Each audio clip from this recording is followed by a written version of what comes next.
सभी को नमस्कार। दोस्तों, आज का वीडियो बहुत खास होने वाला है और आज हम बात करने वाले हैं यूपीएससी प्री की कुछ इंपॉर्टेंट बातों पे। विशेषकर आज की वीडियो में मैंने 3 से 4 महत्वपूर्ण बातें शामिल की जो आपको सबसे ज़्यादा ध्यान में रखनी है। और एक बात इस समय है कि बहुत सारे एस्पिरेंट ही कमेंट करते हैं कि सर जैसे जैसे एग्ज़ाम पास में आ रही है हमें डर लग रहा है, एंजाइटी हो रही है। तो ऐसी कोई बात नहीं है, ऐसी कोई चिंता की बात नहीं है, क्योंकि जैसे एग्ज़ाम पास में आती है तो उस समय पढ़ाई का भी अपना क्या करता है, मन ज़्यादा करता है, एफर्ट हमें ज़्यादा लगाने होते हैं। तो नॉर्मल बात है, ठीक है। और बाकी आप कमेंट करके बताना कि ऐसे मोटिवेशनल वाली वीडियो आपको चाहिए या नहीं चाहिए, ठीक है। तो यदि आपका इस बार सपना है आईएएस आईपीएस बनने का, तो मैं चाहता हूँ कि इस समय क्या है कि अपने जो एफर्ट्स हैं ना वो बढ़ा दो। यही समय है कि आप जैसे कई बार क्या होता है कि हम साल भर में इतना नहीं पढ़ पाते जितना हम 2-3 महीनों में पढ़ पाते हैं। मेरा तो अनुभव यूपीएससी की जर्नी को ऐसा रहा है कि इस समय क्या होता है, ज़्यादा मतलब आपका क्वालिटी वाला टाइम जाएगा पढ़ाई में। तो ये चीज़ें हैं, यदि आपको इसी साल बनना है तो देखो यार, टाइम आगे है बिल्कुल फोकस करने का। ठीक है, आगे बढ़ते हैं। यहाँ पे मैंने 3 चीज़ें कौन सी शामिल की है, 3 चीज़ें शामिल की है। एक तो टाइम टेबल कैसा होना चाहिए आपका, और यूपीएससी की प्री एमसीक्यू इस समय आपको कैसे यूज में लेने हैं, कैसे बड़ा रोल निभा सकते हैं, और साथ में शॉर्ट नोट्स बनाने चाहिए या नहीं बनाने चाहिए, और साथ में आपकी रिवीजन स्ट्रेटजी कैसे रहनी चाहिए। ठीक है, 3 बातों पर हम ज़्यादा फोकस करेंगे। बाकी तो ऐसे वीडियो मैं हमेशा बनाता रहता हूँ प्रैक्टिकल वाले, जो द हिंदू के हमारे वीडियो है उसमें भी मैं आपको प्रैक्टिकल सजेशन हमेशा देता रहता हूँ पढ़ाई को लेकर।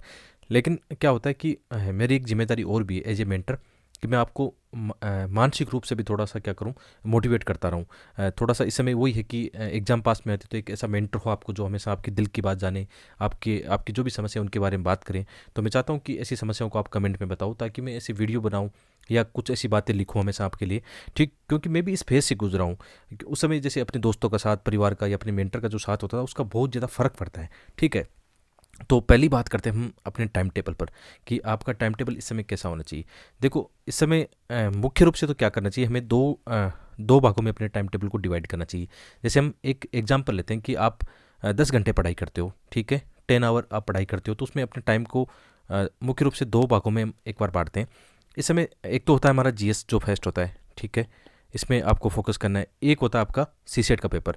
देखो, इस समय सीसेट के पेपर को बिल्कुल लाइटली मत लेना, क्योंकि मेरा जैसा व्यक्ति जिसके सीसेट में आपने मेरी मार्कशीट देखी होगी, 130 प्लस मार्क्स आ चुके हैं, प्री में 120 कई बार आए हैं, वो व्यक्ति लास्ट टाइम सीसेट में फेल हो गया था। हालांकि मैं बहुत सीरियस एस्पिरेंट हूँ, लेकिन कभी कभी क्या होता है, एग्जाम के दौरान जो आपके 2 घंटे हैं ना, वो भी बड़ी भूमिका निभाते हैं। तो उसके लिए अभी से तैयारी करनी होती है। इसी समय से आपको मानसिक रूप से तैयार रहना पड़ेगा। एक तो क्योंकि सीसेट का पेपर नो डाउट आजकल बहुत टफ आ रहा है, और जिनका बैकग्राउंड मैथ रीजनिंग नहीं है तो उनके सामने एक संकट पैदा करता है। तो अभी से आपको तैयार रहना पड़ेगा इन चीज़ों को लेकर, है ना।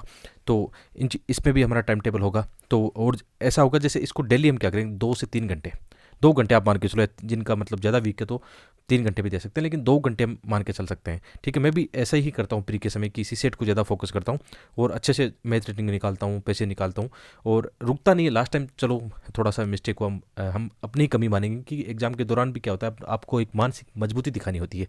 ठीक है, वो सबके लिए समान होता है पेपर। और बाद में जैसे जीएस की बात करें तो इसमें आप ज़्यादा अपना टाइम दे सकते हो, इसमें लगभग 4-5 घंटे दे सकते हो। और इसको कैसे डिवाइड करोगे, इसको आप 2-3 सब्जेक्ट में डिवाइड कर सकते हो। जैसे मेरा एक होता है कि जैसे मैं ज्योग्राफी पढ़ रहा हूँ, साथ में मेरा पॉलिटी भी चल रहा है, मैं ऐसी कोशिश करता हूँ कि एटलीस्ट 2 सब्जेक्ट साथ में लेके चल सकता हूँ। ठीक है, और एक होता है कि 1-2 घंटे हमारे किस में जाते हैं, करंट अफेयर और न्यूज़पेपर में जाते हैं, तो उसको हम दे सकते हैं। तो ऐसे करके आपका टाइम टेबल दिन में डिवाइड होना चाहिए मेरे हिसाब से। लेकिन बहुत सारे एस्पिरेंट होते हैं कि कोई जीएस का टॉपिक पढ़ रहा है, न्यूज़पेपर हम डेली पढ़ते हैं या करंट अफेयर पढ़ते हैं, और साथ में क्या करते हैं, सी सेट कंटिन्यू कर सकते हैं। तो ऐसा भी कर सकते हो। ये जरूरी नहीं कि आप 2 सब्जेक्ट या 3 सब्जेक्ट पढ़ो, सबकी अपनी अपनी रणनीति होती है, और आप वही फॉलो करो जो आपको सूटेबल हो, आपको अच्छा लगता हो। कुल मिलाकर बात है, पढ़ना है, अच्छा पढ़ना है, क्वालिटी वाला टाइम इस समय देना है। ठीक है, तो टाइम टेबल इंपॉर्टेंट रहता है कि उसके हिसाब से आपको ये होगा कि आप एक टारगेट ले सकते हो। इसमें क्या होता है, जैसे मेरा एक अच्छा खासा अनुभव आपको मैं एक और बताता हूँ, कि मैं एक टारगेट ले लेता था। जैसे मैं यहाँ पे 100 प्लस दिन का टारगेट लेता हूँ। ठीक है, 100 प्लस का एक टारगेट बनाया, तो मैं उसमें रखता हूँ कि हाँ, मुझे ये 20 या 30 दिन में ये 2 टॉपिक खत्म कर लेने हैं। ठीक है, अगले 20-30 जो 40 दिन है उनमें 30 से 40 दिन या 50 दिन के बीच मुझे क्या करना है, एक अपना एक टारगेट सेट करो। फिर क्या होता है, लास्ट में जो 1 महीना होता है या 15-20 दिन होते हैं, 1 महीना मान के चलो, एक रिविजन का भी होना चाहिए। और इसमें भी क्या होता है, एक मॉक टेस्ट का भी रहता है, कि बहुत सारे एस्पिरेंट मॉक लगाते हैं, एक दिन छोड़ के लगाते हैं, या डेली लगाते हैं, या सप्ताह में 1-2 लगाते हैं, तो मॉक का भी रहता है। तो ये ध्यान रखना, अपना टाइम टेबल हिसाब से बनाओ, क्योंकि यार उसमें टारगेट सेट करना बहुत जरूरी है। अदरवाइज ये होगा कि एग्जाम पास में आ जाएगी और आपके जो जितने भी टारगेट है, सिलेबस पूरा ही नहीं कर पाओगे। और इसमें भी एक बात ध्यान रखना, अपने सब्जेक्ट को थोड़ा प्रायोरिटी देना सीखना। मतलब ये है कि जो जहाँ से सबसे ज़्यादा क्वेश्चन आते हैं, जैसे यदि मैं यदि जैसे देता हूँ एग्जाम, तो मैं कैसे डिसाइड करता हूँ, ठीक है। तो मैं डिसाइड करता हूँ, जैसे मुझे ये पता है कि पॉलिटी लक्ष्मीकांत है, वहाँ से बहुत सारे क्वेश्चन है, तो मैं इसको ज़्यादा फोकस करूँगा क्योंकि यहाँ से मेरे 15 क्वेश्चन सही हो सकते हैं। और जैसे ये पता है कि इकोनॉमी बहुत बड़ा एक अच्छा मतलब है, जहाँ से क्वेश्चन आते हैं 20-25 क्वेश्चन आ जाते हैं, उसको फोकस करूँगा। इन्वायरमेंट के बहुत सारे क्वेश्चन आते हैं, तो इन्वायरमेंट को फोकस करूँगा। ऐसे करते करते मैं जो जहाँ पे मेरा इंटरेस्ट कम होता है या जहाँ से क्वेश्चन कम आते हैं, जैसे लास्ट में आपका मध्यकालीन भारत है, आर्ट एंड कल्चर है, उनको सबसे लास्ट में रखूँगा। और करंट अफेयर के लिए इसमें भागदौड़ी मत करना, जो आप कर रहे हो एक दो चीज़ें कर रहे हो उन करना। हाँ, एक चीज़ जरूर बोलूँगा कि मैं जो दो डेली द हिंदू का वीडियो लेके आता हूँ, डेली नहीं आ पाता लेकिन एक दो दिन से जो भी लाता हूँ, उसके अंदर मैं यही कोशिश करता हूँ कि आपको प्री की तरीके से करा पाऊँ, मेंस के कैसी अच्छी चीज़ें बता पाऊँ। तो वो भी सीरीज़ जरूर देखना, वो आपकी बहुत काम आएगी। आपको मेरे पर विश्वास नहीं कि मेरा वाला द हिंदू वाला बहुत अच्छा है, तो एक दिन आप ये काम करो, एक वीडियो देख के देख लो, वो आप डिसाइड करना कि आपके लिए अच्छा है या नहीं अच्छा है, ठीक है। तो ये टाइम टेबल आप समझ गए होंगे, इस प्रकार आपका रहना चाहिए, ठीक है। और इसमें चिंता मत करना कि आप ये वीडियो देख के ऐसा टाइम टेबल फॉलो करने लग जाओगे, ऐसा नहीं होता है। मैं केवल आपको ये बताना चाहता हूँ कि आपको अपनी दिशा ना कैसे रखनी है। और मैं कंफर्टेबल होके ये बात बोल सकता हूँ कि अभी भी पर्याप्त दिन है, क्योंकि आपने पहले भी तो सीरियस होकर तैयारी की होगी ना। तो ये समय होता है बहुत ज़्यादा फोकस करके एक्सरसाइज लगाएंगे, बहुत सारे मॉक टेस्ट लगाओगे, ठीक है। लेकिन उससे पहले, मॉक टेस्ट लगाने से पहले आपको मैं एक चीज़ बताना चाहूँगा। बहुत सारे एस्पिरेंट ये गलती करते हैं कि प्रीवियस ईयर के जो पेपर है ना, उनका एनालिसिस ही नहीं करते हैं, ठीक है। मैं जानता हूँ आप में से बहुत सारे एस्पिरेंट ऐसे होंगे जिन जो 2-3 बार से प्री फेल हैं, और आप जब अपने आप से दिल से ये बात पूछते हो कि कहाँ कमी रही, तो आपने भी देखा होगा कि यार मैंने प्रीवियस ईयर क्वेश्चन को सही से समझा नहीं। और उसमें मैं भी शामिल था शुरुआती स्तर पर, जब मैं एक दो बार प्रीलिम्स में फेल हुआ तो मुझे पता नहीं था कि प्री में आता क्या है, ठीक है। तो फेल होना ही था। जब मुझे ये पता नहीं कि लास्ट 10 ईयर के क्वेश्चन, लास्ट 5 ईयर के क्वेश्चन का ट्रेंड क्या है, क्या यूपीसी का कोर एरिया, मुझे पता ही नहीं है। तो इसको कैसे इस्तेमाल करना है, देखो 3-4 चीज़ें आपको अच्छी वाली बताता हूँ। प्रीवियस ईयर क्वेश्चन से हम क्या समझ सकते हैं, एक तो हम ये समझ सकते हैं कि यूपीसी का ट्रेंड क्या रहता है, ठीक है। ट्रेंड का मतलब क्या होता है कि यूपीसी पॉलिटी में किस प्रकार के क्वेश्चन पूछ रहा है, कहाँ कहाँ से किस किस टॉपिक से पूछ रहा है, कौन सी किताबों को ज़्यादा फॉलो करना चाहिए, ठीक है। एक तो ये होता है। एक ये होता है कि जैसे पॉलिटी के जो क्वेश्चन आते हैं, क्या उनमें करंट अफेयर ज़्यादा आता है, ठीक है। करंट अफेयर से पूछ रहे हैं या केवल स्टैटिक पूछ रहे हैं, ये होता है। साइंस और टेक के क्वेश्चन कहाँ कहाँ से पूछे जा रहे हैं, करंट के पूछ रहे हैं या साइंस टेक जो अभी नया चल रहा है उसमें पूछे जा रहे हैं, हिस्ट्री के किस प्रकार पूछे जा रहे हैं, उनकी क्या दिशा होती है। जैसे साइंस और टेक में आप देखना, जो नई टेक्नोलॉजी है अभी, जैसे कोविड-19 बहुत सारी चीज़ें, वहाँ से क्वेश्चन आ गए, डीएनए है, आरएनए है, ठीक है, वहाँ से क्वेश्चन आ जाएंगे। तो इससे आपका दिशा पता चलती है। साथ में ये पता चलता है कि किस सेक्शन से कितने क्वेश्चन आते हैं, जैसे 10-15 पॉलिटी आ गए, साइंस टेक के 10-15 आ गए, ऐसे आपको पता लग जाएगा। तो आपका क्या होगा, आपको ये पता लग जाएगा कि मुझे फोकस किन चीज़ों पे ज़्यादा करना है। जैसे प्री के अंदर इकोनॉमी और इन्वायरमेंट के बहुत ज़्यादा क्वेश्चन आते हैं, तो आप सबसे पहले इन चीज़ों को पूरा करोगे। और कैसे करोगे, ये आपको प्रीवियस ईयर के क्वेश्चन बताएंगे, ठीक है। तो एक तो ये हो गया, ट्रेंड एनालिसिस आपको पता लग जाएगा। दूसरा, कोर एरिया पता लग जाएगा कि किन चीज़ों पर आपको ज़्यादा फोकस करना है। तीसरा क्या पता लगेगा कि प्रीवियस ईयर क्वेश्चन से सबसे इंपॉर्टेंट ये पता लगेगा कि जब आप बार बार प्रीवियस ईयर क्वेश्चन निकालोगे ना, तो उनके जो ऑप्शन है, ठीक है। जैसे आप 2013 का पेपर कर रहे हो, 2014 कर रहे हो, तो आपको ये पता लगेगा 2013 से 20 तक आते आते या 2022 तक आते आते कि जो उनके ऑप्शन है वो भी बहुत इंपॉर्टेंट है। और उनका जो एक्सप्लेनेशन है, कि जो क्वेश्चन का जो आंसर होता है, बेटर एक्सप्लेनेशन है, वो भी इंपॉर्टेंट है, क्योंकि दोनों से क्वेश्चन आए हैं। और मैंने कल परसों एक वीडियो बनाया भी था कि यूपीसी के ऑप्शन भी बहुत इंपॉर्टेंट है। जैसे 2013 में जो ऑप्शन थे, नेक्स्ट 2014 में उन ऑप्शन से क्वेश्चन बन गया। 2014 में जो कुछ ऑप्शन क्वेश्चन उनमें आए हैं, उनका 2015 में आ गया। यानी हम पढ़ते समय इन बातों को ध्यान रखना है। और साथ में क्या ध्यान रखना है कि हर एक क्वेश्चन में यूपीसी आपसे कभी नहीं चाहता कि आप विकीपीडिया, गूगल बन जाओ। यूपीसी आपका एक कॉमन सेंस चेक करता है, आपकी मेंटल एबिलिटी चेक करता है, और वो हर एक क्वेश्चन में एक हिंट छोड़ता है आपके लिए।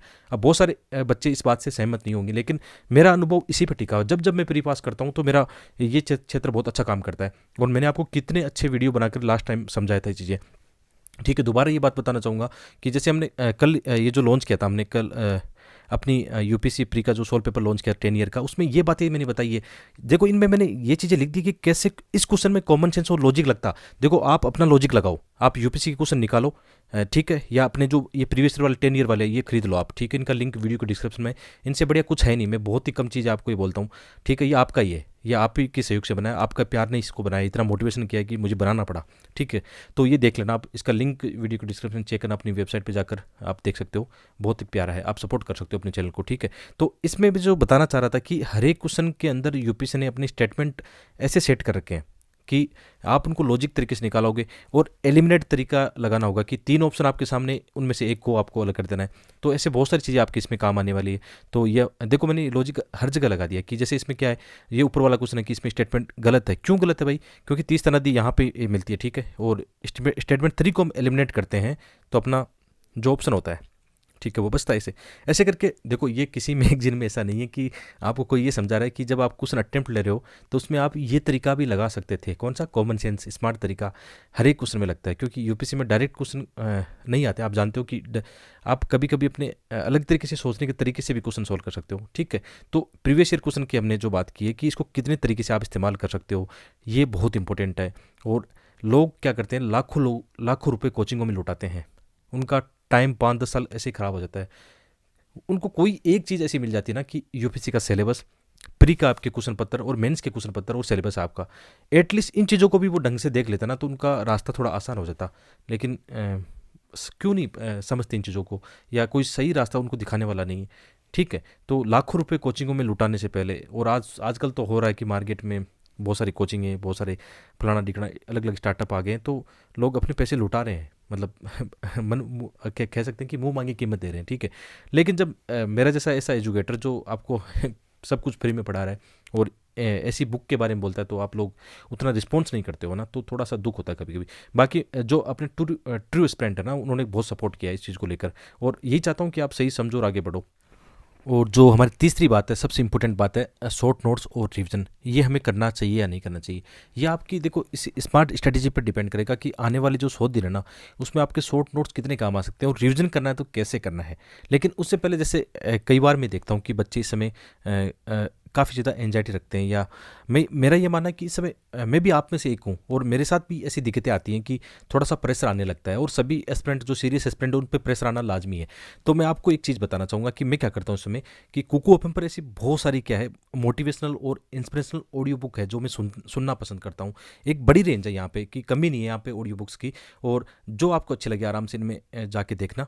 और यहाँ पे 10,000 से अधिक ऑडियो बुक है जो आप सुन सकते हो। और सबसे अच्छी बात मुझे लगी कि यदि आप कुकू एफएम का मंथली सब्सक्रिप्शन लेते हो तो फर्स्ट मंथ पर आपको 50% डिस्काउंट मिल रहा है, जिसमें आपको मेरा कोड इस्तेमाल करना है DJ50, और मात्र 49 रुपीज़ में आप 10,000 से अधिक ऑडियो बुक एक्सेस कर सकते हो। तो जल्दी करना, कोको एफएम का लिंक वीडियो के डिस्क्रिप्शन में दिया गया है। तो आते अपने मुख्य टॉपिक पर। तो हम बात कर रहे थे कि जो शॉर्ट नोट्स है कैसे बनाने चाहिए। जैसे आप इस समय क्या कर रहे हो, जैसे आप विशेषकर क्या कर रहे हो, एनसीईआरटी किताबें पढ़ रहे हो, तो एनसीईआरटी किताबें तो बहुत ज़्यादा होती है। जैसे आप 6 से लेकर 12 तक ज्योग्राफी पढ़ रहे हो, या 6 से लेकर 12 तक जो हिस्ट्री की एनसीईआरटी पढ़ रहे हो, तो जो एनसीईआरटी बहुत ज़्यादा होती है उसमें लास्ट समय आप रिविजन नहीं कर सकते। तो मेरा क्या तरीका था कि मैं एनसीईआरटी पढ़ते पढ़ते छोटे वाले जो नोट्स होते हैं ना, बिल्कुल शॉर्ट, जो मुझे समझ में आए, कि जैसे ये एक पेज है तो एक पेज की 2 लाइनों में मैंने नोट्स बना लिए। ये नोट्स ऐसे होते हैं जो केवल आपके समझ में आने चाहिए, इतने छोटे लिखो, कीवर्ड के रूप में लिखो। ऐसे करते करते आपके पास क्या होंगे, बहुत अच्छे नोट्स होंगे, और ये वन लाइनर नोट्स हम इनको कह सकते हैं। और मेरा तो ये तरीका था कि मैं क्या करता था, जैसे मैं पढ़ रहा हूँ तो एक तो हाईलाइट करता था, छोटे नोट्स बनाता था, साथ में अपने रूम में मैं चार्ट रखता हूँ। ऐसे प्री के समय 4-5 ऐसे चार्ट होते हैं, वाइड जो चार्ट आते हैं ना, हर कहीं आपस में कहीं आप आसपास आपके मिल जाते हैं। तो जैसे मैं हिस्ट्री पढ़ रहा हूँ तो मैं हिस्ट्री का एक चार्ट बना के रखता था, ऐसे करके उसमें पूरा भरा रखता था। ठीक है, ऐसे करके पॉलिटी है, ज्योग्राफी, सबका एक चार्ट होता था, ऐसे 4-5 में चार्ट रखता था। ये बातें मैंने आपको कई बार बताई भी है, और ये प्रैक्टिकल है, बहुत ज़्यादा काम आती है। क्यों काम की है? क्योंकि इससे रिवीजन करना बहुत आसान होता है। जब भी आप फ्री हो, जैसे पढ़ाई करके बोर हो गए हो, और आराम से जब थोड़ा रिलैक्स करते हो, उस समय आराम से घूमते फिरते जो आपके चार्ट है रूम में लगे होते हैं, उनको बार बार आप क्या कर सकते हो, रिवीजन कर सकते हो। ये तरीका है। कुछ लोग अपने छोटे नोट्स डायरी में रखते हैं, तो वो भी कर सकते हो। ये बहुत ज़रूरी है, क्योंकि लास्ट समय जैसे जब 15-20 दिन बचते हैं, तो आप में से जो सीरियस एस्पिरेंट है जिन्होंने एग्जाम दिए उनको पता है लास्ट समय इतना मतलब प्रेशर होता है कि किताब पढ़ने का तो आपका मन ही नहीं करेगा। जो बड़ी किताब होगी तो क्या करेगा मन, कि छोटे वाले जो नोट्स है ना वो बहुत काम आएंगे। और मेरी जर्नी में भी ये बहुत काम आए थे, क्योंकि जब जब प्री निकला था तो मैंने ये चीज़ नोटिस की थी कि जो मेरी स्मार्ट स्ट्रेटेजी थी ना, उसने मुझे बहुत ज़्यादा हेल्प की। और मैं भी ये चाहता हूँ कि आप में से जो एस्पिरेंट मेरे साथ जुड़े हैं उनका सबका प्री निकले, और बहुत ही अच्छे तरीके से निकले। जो सीरियस एस्पिरेंट उनके लिए बोल रहा हूँ, तो ये तरीका भी हो सकता है। और रिवीजन का ये होता है कि जैसे रिवीजन का एक तरीका आप ये रख सकते हो कि जैसे आज आपने जो चीज़ें पढ़ी, जैसे आप हिस्ट्री, पॉलिटी जो भी आज के दिन में पढ़ रहे हो, कल दोबारा जब इन चीज़ों को पढ़ते हो तो जो आज पढ़ा ना उसको रिवीजन कर लेना। ये तरीका भी एक बेस्ट तरीका लगता है। इसको मैं बोलता हूँ 1-2-3 का एक फार्मूला होता है, कि यदि हम जैसे पहला चैप्टर पढ़ते हैं, उसके बाद दूसरे चैप्टर में आते हैं, तो पहला वाला हम क्या करेंगे, रिवीजन करेंगे। जब सेकंड चैप्टर पढ़ के थर्ड पे जाते हैं तो फर्स्ट और टू रिवीजन करेंगे। ऐसे ये फार्मूला चलता रहता है और ये बहुत शानदार फार्मूला होता है कि इसमें क्या होता है, आपको चीज़ें बहुत ज़्यादा टिप्स पर आने लग जाएगी, बहुत ज़्यादा याद रहेगा आपको। तो ये चीज़ें थी जिनको मैं आपको बताना चाहता, शेयर करना चाह रहा था, ठीक है। और शॉर्ट नोट्स की बात करें तो जैसे इसमें यह है कि इस समय करंट अफेयर को लेकर भी बाढ़ आ गई मार्केट में, तो आप ज़्यादा चिंता मत करना। जो आपने पहले से करंट अफेयर के मंथली या जो मैगजीन से नोट्स बना रखे हैं, या जैसे आप लोग अपने द हिंदू जो वीडियोज़ को फॉलो करते हैं उसमें आपको नोट्स मिलते हैं, तो उन नोट्स को फॉलो कर सकते हो, इसी चिंता की बात नहीं है। इसके अलावा जैसे आपके लक्ष्मीकांत बुक है तो चाहो तो इनके मत बनाओ, लक्ष्मीकांत है, स्पेक्ट्रम, इनके नोट्स बनाने की उतनी नीड नहीं है, क्योंकि ये किताब ऐसी है जिसमें आप हाईलाइट करके भी रख सकते हो। नोट्स ज़्यादातर उन चीज़ों के बनाओ जहाँ पे ज़्यादा किताबें हैं, जैसे एनसीईआरटी किताबें बहुत ज़्यादा होती हैं, इनको वापस रिवीजन करना मुश्किल हो जाएगा। तो ये एक मेरा तरीका था, ठीक है। तो आप कमेंट करके जरूर बताना कि आज का वीडियो आपको कैसा लगा। और जो बीच में हमने कुक एफएम की बात की थी, एक बार जरूर देखना, उसका लिंक वीडियो को डिस्क्रिप्शन में लगा हुआ है। बहुत बहुत धन्यवाद।